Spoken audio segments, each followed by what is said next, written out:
A mother's touch. If I can use the Hindi, beta khale phir padna, makes him better learner than father's insistence, please finish your reading, I'll help you, explaining the grammar and translation. Students learn better from the mother who touches the shoulder with a cup of milk and says, beta pehle isko pee lo, phir pad lena.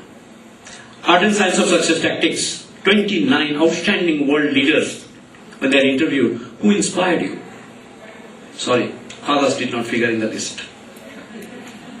Now look at the strength of emotion, whereas all the time we're talking about cognitive learning. Cognitive learning creates robots. Those learning can be managed by some robots. Why do we need human beings? Question today is, how do we build that? And my final point, again, from the brain-based learning, if you look at the Rose Commission report, which is called Learning the Treasure Within, that is the report to the UNESCO on 21st century learning. It talks about what is important today. You know quality of learning not by your amount of knowledge that you have got or information you have. No.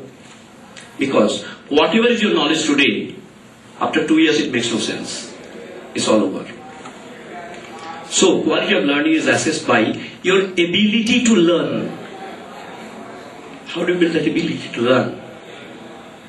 If you are able to learn, let the content be passed. You are again back to the resilience. And there are some very interesting experiments being done. Average Indian reads at a speed of 150 to 200 words per minute. Average educated Indian sitting in Taj Palace. World average is 400 words. The reason is we have never been taught how to read. We have been taught Bengali or English or Sanskrit or Hindi, but not how to read faster. Please go and see a school in Pune, Gyana Prabodhini. Children read almost at 600 words per minute. Which school? Gyana Prabodhini, it's in Pune. They are taught. I didn't believe it till the time I went, I tested. I didn't believe it. Now, when you are talking of policies and instructional designs, first question is, are we adopting new generation? And that is constructivist paradigm of learning, where we learn to construct learning rather than mug up information. Currently, I'm being consulted by British Council, and I was in Britain. I went to a class 6 standard, and children were drawing torchlight. I said, what will you do? He said, make a torchlight. Just please appreciate this point. They will make a torchlight to learn torchlight, and the teacher said, okay, you can design yourself, but this is the circuit diagram. Student asked, can't we change the circuit diagram? Teacher said, go ahead and do it. What are they doing? They are budding Nobel laureates. They are learning to research right there. Whereas, if we deviate, become divergent thinkers, what do our teachers do? गांव में तो थप्पड़ लगा देते क्योंकि police नहीं आता है. I'm from Village, so I know what happens there. In the city, chupak. Whereas their teachers say, you want to change the design itself, circuit design? Do it. I asked how much time will it take? Maybe 6 months, let them do. So after torchlight, she goes to the next session, but torchlight chalta rehta hai. Now, are we doing that? Today, the challenge of instructional design, I'm using the old word, but which I don't use anymore in my writings, as the word learning design, is, are we building students to explore, implore, research, investigate? You must be all familiar with Richard Feynman, the famous Nobel laureate physicist. After getting a Nobel Prize, he went to Brazil. He spent a year there. When he was coming back, he had a public audience. And in his statement, he says, well, I came to Brazil, I never saw anybody learning physics. So the secretary of the education said, what do you mean? Then he said, sorry, I'll correct myself. I found millions of Brazilians are learning to write physics examination, but nobody is learning physics. So the audience was perturbed. He said, what do you mean?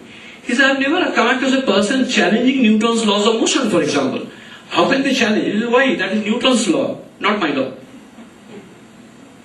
See the spirit of it. That is Newton's law. Why can't I challenge? If he is correct again, I'll accept it. Fantastic book. Surely you are joking, Mr. Feynman. Please read that book. That's the spirit of learning. Whether it is drum beating, whether it is dating, whether it is breaking the locks. You know, Richard Feynman was involved in that atom bomb design and the scientific phase. Now, question today, our being satisfied so easily with a policy on technology, to me, we need to be warned about. The world is dramatically changing. Remember, children are digital natives, teachers are migrants, and administrators are illiterates. Many of the joint secretaries and secretaries, they have got computers beautifully covered with plastic sheets so that there is no dust in it. If you have a computer and you have got, and your child uses, child pulls down all the menus, whereas you pull down only one menu, jahan tak aapko zarurat padti hai. So whom are we designing for? There was a reference to NCF by Saurabh. I happened to be in that. I said, what happens if the age group, average age of the NCF committees were reduced by 20 years? Chairman said all recommendations will change.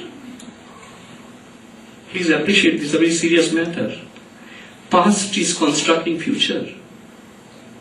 Which future? It has no. For example, when people ask me, I said, I'm only past, what's my future? I'm waiting for the last day. I think it's a very serious matter. Students are not consulted. We don't see how they actually learn. We don't see what is their way of, how their brain neurons are charged. How the synapses are created in a younger brain. How the brain map is created. We are not seeing that. I don't know whether I've struck a differently discordant note, but question is, modern science stands somewhere else. And if it has destabilized anybody, it has destabilized me much more, because I've been dabbling in this field for so many years, and when I see new generation brain research, I realize it won't work anymore. Trying to cope with it, difficult, but extremely challenging and thrilling. Thank you for the opportunity.